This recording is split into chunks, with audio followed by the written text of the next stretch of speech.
Bonjour et bienvenue dans le 13h à la une de cette édition. Un conseil des ministres s'est tenu hier mercredi en présence du président Alassane Ouattara. Plusieurs sujets d'intérêt national ont été abordés, notamment les accidents répétés sur les routes et la cherté de la vie. Nous retournerons au palais de la présidence de la République avec Viviane Aïma dès le début de ce journal. Nous sommes en 2023, le 19 janvier précisément, et cette année, les jeunes sont à l'honneur. C'est leur année. Le président de la République, le président Alassane Ouattara, l'a annoncé dans son discours de Nouvel An le 31 décembre dernier. Dans cette édition, on fera une part belle aux jeunes et leurs activités génératrices de revenus. En Guinée équatoriale, Ruslan Obiang a été placé en résidence surveillée, interpellé sur ordre de son demi-frère Théodorin Obiang, vice-président de la République. Ruslan a avoué lundi avoir signé un contrat de vente d'un avion de la compagnie aérienne nationale avec une entreprise de maintenance basée aux Canaries. Hier, mercredi, un conseil des ministres s'est tenu au palais de la présidence de la République sous la présidence du chef de l'État, le président Alassane Ouattara. Le conseil a entre autres adopté un projet de loi portant promotion des start-up numériques et deux communications relatives l'une à la sécurité, relative à la sécurité routière. La première est relative à la mise en œuvre de la stratégie nationale de la sécurité routière 2021-2025 et la seconde relative au lancement du permis à point en Côte d'Ivoire. On voit tout cela avec Viviane Aïma. Le Conseil des ministres réuni ce mercredi 18 janvier sous la présidence du chef de l'État, le président Alassane Ouattara, a accordé une large place à la sécurité routière. C'est ainsi que plusieurs mesures ont été arrêtées par le Conseil pour lutter contre la flambée des accidents sur les routes.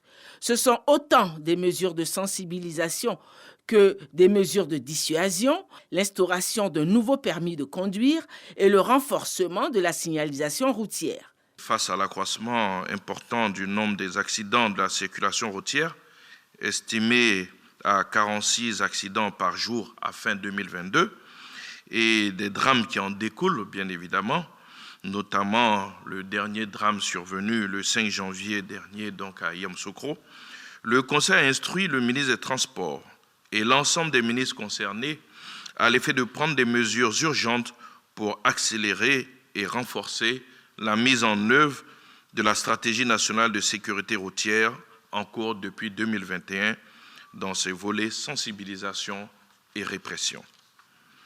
La deuxième communication est relative au lancement du permis à point en Côte d'Ivoire. Ce système consiste à allouer un capital de 12 points à chaque permis de conduire, piloté par la plateforme électronique du ministère des Transports en cas d'infraction commise par le titulaire du dit permis de conduire et constaté par vidéo-verbalisation ou par les agents verbalisateurs munis de terminaux connectés. Ce capital de points peut être reconstitué par un stage de récupération dans un centre agréé ou automatiquement après une période de sursis de 2 ans pendant laquelle aucune autre infraction ne doit être commise. Suite à la mise en place des infrastructures dédiées, le système du permis de conduire à point rentre effectivement en vigueur à partir du 1er mars 2023. L'autre préoccupation qui a retenu l'attention du Conseil des ministres de ce mercredi 18 janvier est la cherté du ciment, principal matériau de construction. Pour pallier à cet état de fait, le Conseil des ministres a donné son accord pour une révision de la norme sur le ciment en Côte d'Ivoire. Les investigations menées dans le cadre de la révision de la norme sur le ciment ont montré que le ciment à base de dolomite est aussi performant que les autres types de ciment utilisant le calcaire dans leur fabrication. Aussi, le Conseil a décidé de l'intégration de la dolomite comme intrant inerte dans la fabrication du ciment en Côte d'Ivoire en remplacement du calcaire importé d'Europe et d'Asie avec les spécifications et critères de conformité des ciments courants de façon à permettre aux industriels d'inscrire la dolomite dans la production du ciment et de valoriser ainsi cette ressource naturelle, locale, abondante et accessible. À partir du moment où c'est un minerai qui est produit localement, cela va faire baisser le prix du ciment. On estime à une baisse entre 5 et 10% du prix du ciment avec l'introduction de cette matière. Vous vous souvenez que l'année passée, c'est ici même dans cette salle que j'ai lu donc un décret autorisant donc la recherche de dolomite dans notre pays. Donc, l'agrément avait été donné à certaines structures, donc par le ministère des Mines, Pétrole et de l'Énergie. Donc, c'est une conséquence de tout cela. Il va s'en suivre donc très certainement une baisse substantielle donc du coût du ciment dans notre pays. Pour la toute première fois, la cérémonie de remise du prix Félix Houphouët-Boigny UNESCO pour la recherche de la paix aura lieu à la Fondation Houphouët-Boigny pour la recherche de la paix à Yamoussoukro. Le Conseil a adopté une communication relative à la cérémonie de remise du prix Félix Houphouët-Boigny de l'UNESCO pour la recherche de la paix. Il faut rappeler que le prix Félix Houphouët-Boigny de l'UNESCO pour la recherche de la paix, édition 2022, a été attribué le 23 août 2022 à Madame Angela Merkel, ancienne chancelière fédérale de l'Allemagne, en reconnaissance de son action pour l'accueil des réfugiés. La remise de ce prix aura lieu le 8 février 2023 à la Fondation Félix Houphouët-Boigny pour la recherche de la paix à Yamoussoukro et verra la participation donc de hautes personnalités, entre autres la récipiendaire elle-même, mais également le président de la République, son Excellence Alassane Ouattara, l'ancien président Henri Konan Bédié, le président donc Macky Sall, représentant le parrain du prix, donc l'ancien président du Sénégal Abdou Diouf, mais également le président donc du jury, le prix Nobel de la paix 2018, le docteur Denis Mukwege. La directrice générale de l'UNESCO sera là également, Madame Audrey Azoulay. Comme le président de la République en a fait la promesse à la jeunesse lors de son message du Nouvel An, d'importantes décisions ont été prises par le Conseil des ministres de ce mercredi 18 janvier pour encadrer les jeunes qui se lancent dans l'entrepreneuriat. Le Conseil a adopté un projet de loi portant promotion des startups numériques. Ce projet de loi détermine les modalités de financement et d'accompagnement des startups numériques de droit ivoirien. Il vise spécifiquement à assurer le développement et la pérennisation de l'activité innovante de ces entreprises fragiles jusqu'à leur maturité, de façon à accroître leur contribution à la transformation de l'économie nationale et à la qualité de vie des populations. Ce projet de loi met en place, en effet, un dispositif incitatif constitué notamment d'avantages fiscaux et douaniers ainsi que de diverses autres mesures administratives d'aide et de facilitation au bénéfice des start-up numériques nationales, depuis la phase de création jusqu'à la phase de développement précoce, quel que soit le secteur d'activité donc de cette start-up.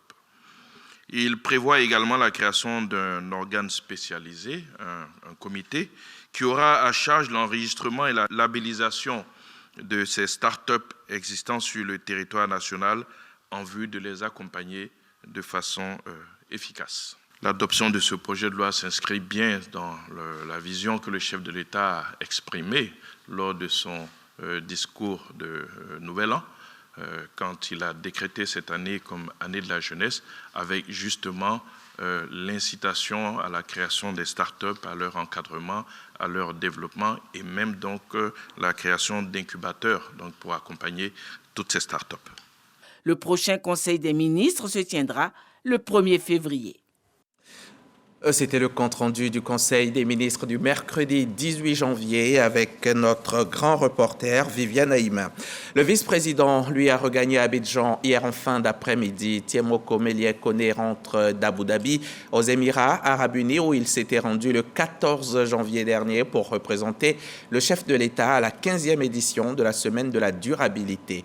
Il a été accueilli à sa descente d'avion par plusieurs membres du gouvernement, ainsi que vous pouvez le voir sur ces images.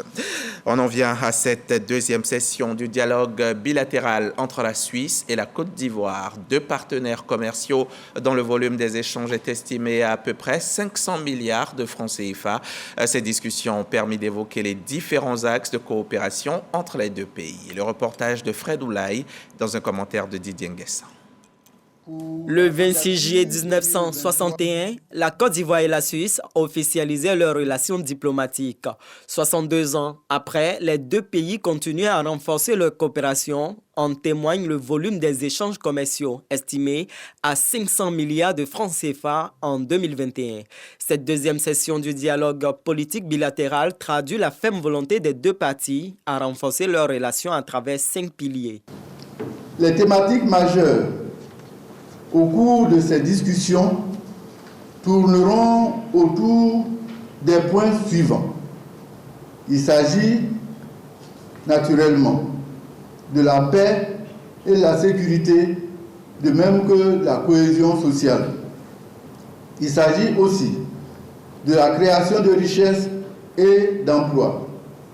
Il s'agit de régions et d'amélioration du cadre de vie. Il s'agit de l'administration plus performante et de la valorisation du capital humain. La Suisse figure dans le top 5 des investisseurs bilatéraux en Côte d'Ivoire. Le dialogue d'aujourd'hui marque dans ce sens une nouvelle étape dans l'intensification de nos nombreux contacts bilatéraux de haut niveau. Bien que nous soyons conscients des difficultés économiques actuelles au niveau mondial, la Suisse reste engagée à approfondir nos relations déjà fortes là où il y a des intérêts mutuels entre nos deux pays. Une quarantaine d'entreprises suisses sont implantées en Côte d'Ivoire. Elles opèrent dans divers secteurs d'activité, notamment le transport, le BTP et l'agriculture. Nous sommes le 19 janvier 2023, une année dédiée à la jeunesse selon le chef de l'État. Le ministre Amédée Kofi Kwaku, cadre du Lodjibois, vient de mettre 20 millions de francs CFA à la disposition des jeunes de cette région pour favoriser leur autonomisation à travers des activités génératrices de revenus. Les précisions de Walter Amadou Ouattara. Aider fidèlement la jeunesse communale de Divo sur tous les plans, conformément à la réglementation en vigueur de la FENIGESI et des dispositions réglementaires de ma commune. Cette cérémonie d'investiture du président communal des jeunes de Divo marque le top départ des activités au titre de 2023 en faveur du mieux-être de la jeunesse de la région du Lodjibois. Cette année étant décrétée année des jeunes par le président de la République, Alassane Ouattara. Choisi comme modèle, le docteur et ingénieur en génie civil, par ailleurs ministre de l'équipement et de l'entretien routier, s'inscrit dans la dynamique du chef de l'État. Celle de voir les jeunes de Côte d'Ivoire plus épanouis en 2023. C'est à juste titre que le mentor du jour apporte une contribution à la jeunesse du Lodjibois. Tout le monde ne peut pas devenir fonctionnaire. Donc ça veut dire que vous, les jeunes, doivent pouvoir développer des activités. Et je pense que cet argent que nous avons distribué, c'est pour permettre aux jeunes de faire des activités, pour que ces jeunes filles, ces jeunes hommes deviennent donc des jeunes qui sont autonomes. Cette jeunesse-là a besoin qu'on s'occupe d'elle et nous allons donc le faire dans le sens de la vision du président Alassane Ouattara. Le lieu de Divo met à disposition 20 millions de francs CFA pour le développement du projet porté par 60 jeunes, dont une majorité de bénéficiaires est constituée de filles. Et du côté de Bokanda, au centre de la Côte d'Ivoire, les jeunes ont choisi de s'intéresser à l'agriculture pour leur autonomisation. Il s'agit du vivrier, principalement. Lors de la présentation officielle de leur association, les jeunes de Nzékré-Zessou ont affiché leur volonté, accompagnés de plaidoyers. C'était au micro de Corona Soro, notre reporter, qui nous en donne les détails. La terre ne trahit pas celui qui la met en valeur. Cet adage, l'association Jeunesse Ivoire veut la traduire en actes concrets dans la sous-préfecture de Nzékré-Zessou, région du Nzi. Cette organisation décide d'investir davantage dans la production du vivrier. L'association Jeunes Ivoire a été officiellement présentée aux autorités locales. Occasion pour le sous-préfet de Nzekre Zessou d'exhorter les jeunes à s'approprier ce projet pour leur autonomisation. Quand on veut, on peut. Mais si nous sommes paresseux, que nous pouvons nous asseoir à longueur de journée sous des arbres et bavarder, je pense que le projet Agir n'aura pas son effet. Les jeunes s'engagent à s'impliquer activement dans la mise en œuvre du projet afin de faire de la région du Nzi le grenier du vivrier de Côte d'Ivoire. Pour la question de l'accès aux terres, pour une meilleure production intensive du vivrier, les chefs du village donnent leur accord. Le président des jeunes de Nzekre Zessou, ils n'ont qu'à venir me voir, moi je vais donner la terre, ils n'ont qu'à travailler au nom de Agir.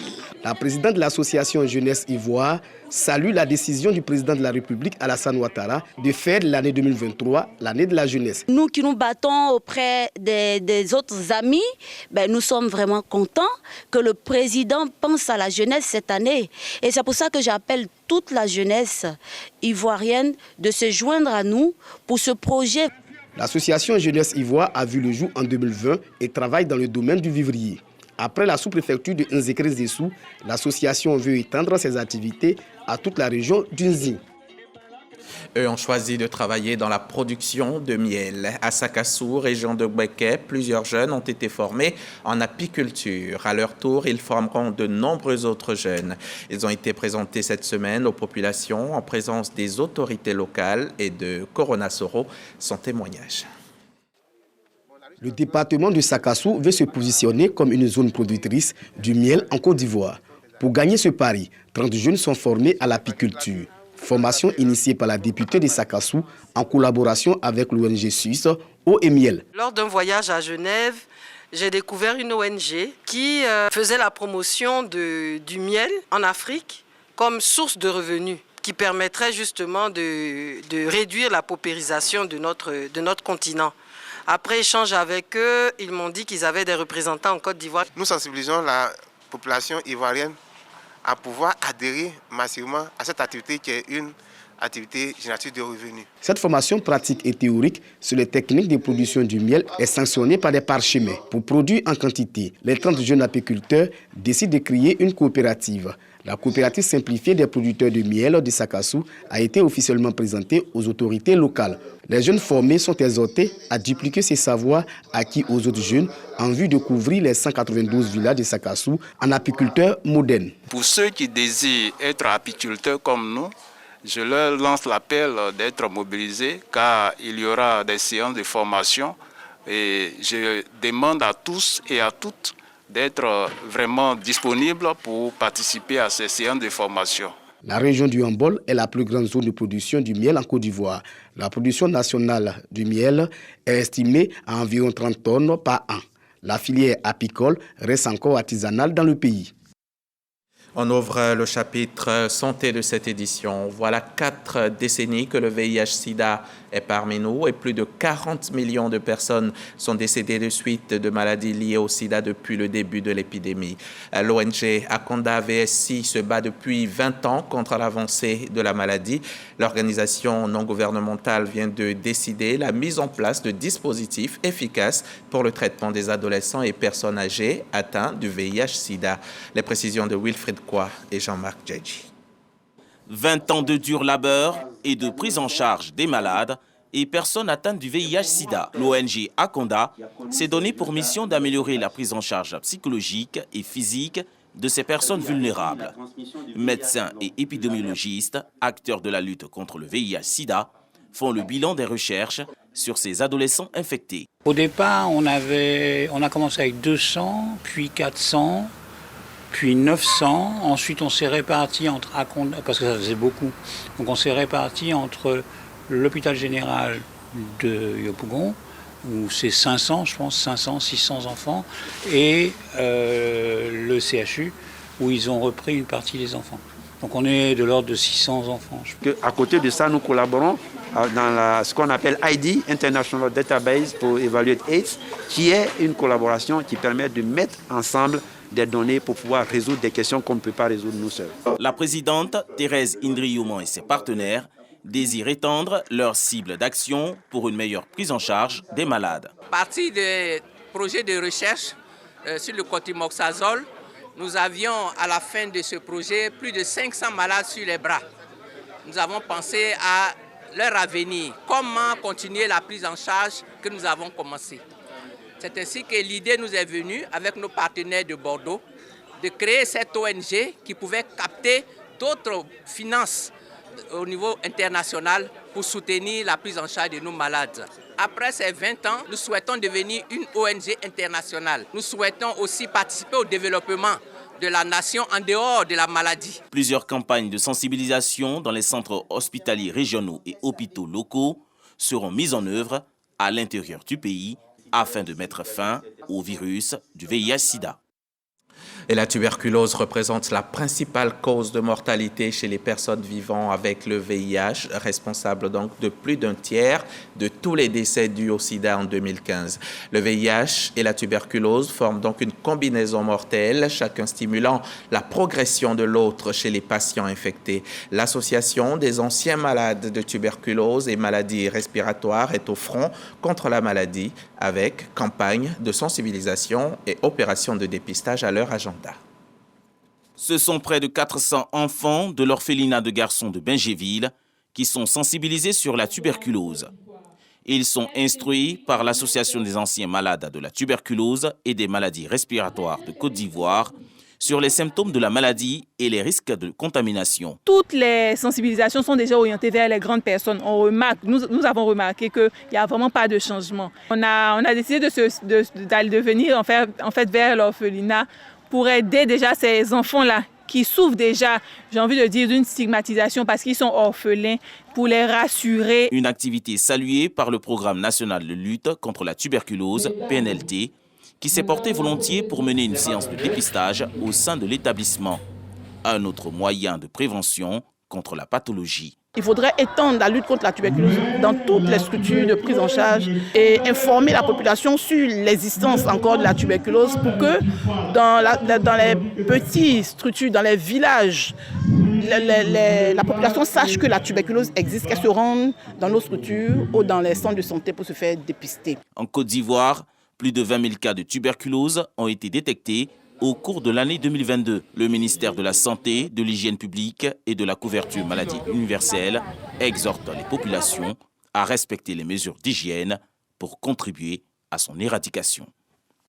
C'était un reportage de Laetitia Kwasi, commenté par Jean-Marc Djadji. Lui, son apparition s'est faite il y a seulement 3 ans, mais il est tout aussi mortel. C'est bien le coronavirus.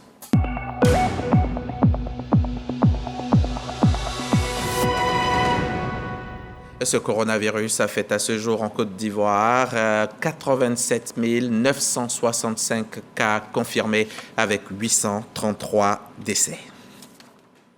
Dans le cadre de la Journée mondiale des toilettes qui a été célébrée en novembre dernier, un bloc de latrines scolaires et un point d'eau communautaire viennent d'être inaugurés à Konan-Lekikro, département de Bokanda. Ils ont été offerts aux populations par le KOICA, l'Agence internationale de coopération coréenne. Laure Goriti et Didier Nguessan étaient à la cérémonie d'inauguration.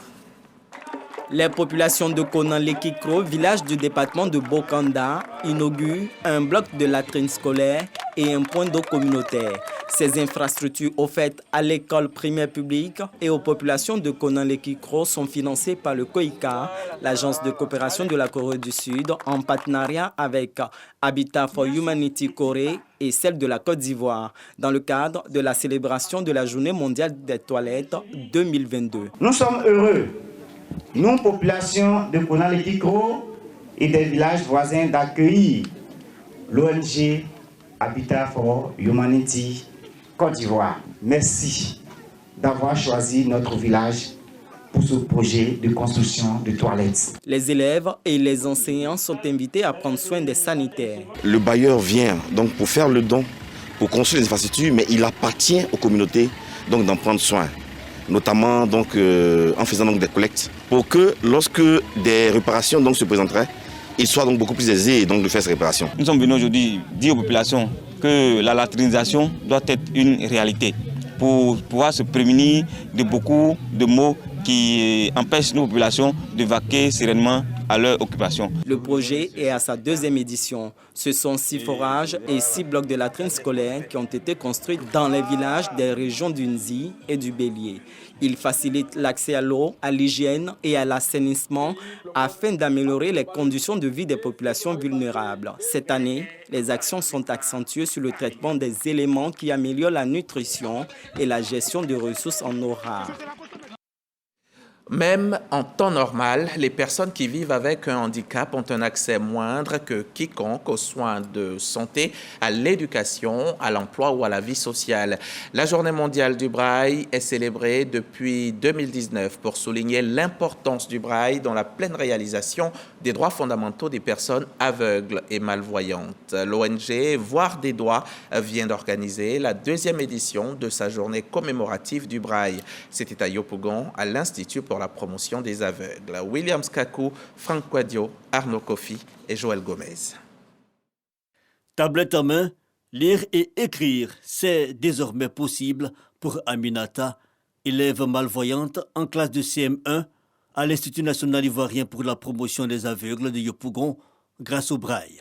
Je pense que le braille est bon pour les non-voyants. Grâce au braille, j'arrive à lire, à écrire et à calculer.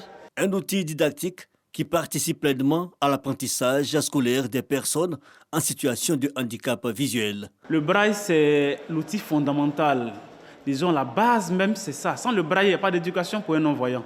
Mis au goût du jour, tous les 4 janvier à travers le monde, la Journée internationale du braille célèbre Louis Braille, l'inventeur du système d'écriture tactile à points saillants et à l'usage des personnes aveugles ou fortement malvoyantes. Nous appuyons également sur le braille, qui est l'écriture pour laquelle nous sommes réunis aujourd'hui, qui permet à tout non-voyant d'écrire et de lire les mathématiques, le français, la musique, etc. Cette journée commémorative est instituée depuis 2001 au niveau international. En Côte d'Ivoire, l'ONG Voir des doigts, pour la 2e édition, veut promouvoir les acquis, mais surtout inviter les autorités à statuer sur la question de l'insertion socio-professionnelle de ces personnes en situation de handicap visuel. Nous avons vraiment besoin que tout un chacun se mette en tête que le non-voyant est une personne à part entière et non une personne entièrement à part. Nous célébrons aujourd'hui pour permettre, n'est-ce pas, d'abord aux non-voyants de se retrouver, de découvrir que le monde entier reconnaît cette écriture qu'elle a leur et de permettre à la Côte d'Ivoire de s'approprier cette journée-là. Notons qu'à travers les formations dispensées par l'ONG Voir des doigts, ce sont près de 50 personnes en situation de handicap visuel qui sont insérées dans la vie active chaque année depuis 2 ans. Et à côté des personnes en situation de handicap, eux aussi peuvent être vulnérables bien des fois. Ce sont nos seniors, les personnes du 3e âge. Un gala de bienfaisance vient d'être organisé à leur endroit par la Fondation internationale Bien Vieillir. Il s'est agi de lever des fonds pour soutenir ces personnes âgées en difficulté. On en sait plus avec Patricia Oumouitia et Ariel Ago. Les convives ont pu apprécier à travers une projection la prise en charge effective de personnes âgées vivant dans des conditions pas toujours commodes qui ont bénéficié toute l'année durant de repas chauds tous les midis et tous les soirs ainsi que des traitements médicaux grâce à une équipe de jeunes bénévoles. C'est d'apporter les repas chaque jour à des personnes âgées du 3e âge. Et en faisant cela, nous voyons comment venir en aide à ces personnes. Les personnes du 3e âge sont des personnes vraiment qui souffrent de la solitude. Ainsi, les invités se sont montrés sensibles à la situation des personnes âgées en participant à la levée de fonds proposée par la Fondation pour assurer un repas chaud aux personnes du 3e âge sur toute l'année 2023. Notre don va contribuer à aider les personnes vieilles qui ont besoin d'aide, qui ont besoin d'assistance. Et nous invitons tous ceux qui ont la main sur le cœur à faire comme nous. Laurent Ayemou, directeur exécutif de la Fondation, veut tirer la sonnette d'alarme sur le cas de ces personnes âgées à travers cette rencontre. Ces personnes qui, en silence, sont seules. Ces personnes qui, en silence, n'arrivent pas à se nourrir. Ces personnes qui, en silence, restent muets. Et la Fondation est là pour leur apporter le réconfort, mais aussi leur apporter le bien-être. Hélène Diarra, présidente directrice générale du Fonds de développement de la retraite active, s'attelle à mettre en œuvre dans les mois à venir des activités qui concourent au bien-être des personnes âgées au plan psychosocial, social et nutritionnel en Côte d'Ivoire. Place au foot, CHAN 2022. Dominateur tout au long de la rencontre, les locaux sénégalais n'ont pas réussi à battre leurs homologues ougandais. Les Ougandais l'emportent donc 1-0 et prennent la tête de la poule B dans le match très vite. Pourtant, les Sénégalais font montre de leur suprématie et déjà à la 5e minute, Cheikh Diouf trouve le poteau avant que Ousmane Diouf ne rate son pénalty à la 26e minute. Résumé, Arsène Kouassi, RTI Sport. Après son entame réussie contre la Côte d'Ivoire, le Sénégal s'est incliné face à l'Ouganda. Pourtant, ce sont les Lions qui s'offrent les meilleures opportunités du match, à l'image de ce pénalty obtenu. Mais Cheikh Sidibé manque de transformer la sentence. L'arrêt décisif d'Alionzi sonne le réveil des Cruins. Très en vue dans ce match, Milton Kariza profite d'un beau centre pour ouvrir la marque. Un avantage au tableau d'affichage que les Cruins préservent jalousement jusqu'à la pause. Menés, les Sénégalais tentent de revenir dans la partie, mais manquent d'efficacité dans le dernier geste. Et en dépit des 63% de possession de balles, 18 tirs, le score en reste là. Le Sénégal s'incline et peut nourrir des regrets. Grâce à sa victoire, l'Ouganda s'installe en tête du groupe B avec 4 points, suivi du Sénégal 3 points, de la RDC 2 points et de la Côte d'Ivoire 1 point, après le nul concédé contre les Léopards. Je vous le disais au sommaire, en Guinée équatoriale, selon l'annonce faite mardi à la télévision d'État, Ruslan Obiang a été placé en résidence surveillée. Il est soupçonné d'avoir vendu un avion de la compagnie aérienne nationale à une société espagnole. Après l'ouverture d'une enquête par les autorités en décembre dernier, Ruslan Obiang a interpellé sur ordre de son demi-frère Théodorin, a avoué lundi avoir signé un contrat de vente avec une entreprise de maintenance basée aux Canaries. Emmanuel Macron, lui, va mettre à l'épreuve ce jeudi sa capacité à mener donc son projet de relever l'âge légal de la retraite à 64 ans, ce qui va donc engendrer d'importantes perturbations dans le pays. Manifestations donc, écoles fermées et trains au compte-gouttes. La France va vivre certainement une journée assez montée. Unie pour la première fois depuis 12 ans, les syndicats prévoient des rassemblements dans 215 villes selon la CGT. Bon début d'après-midi à vous tous et on se retrouve demain, ici même, à la même heure.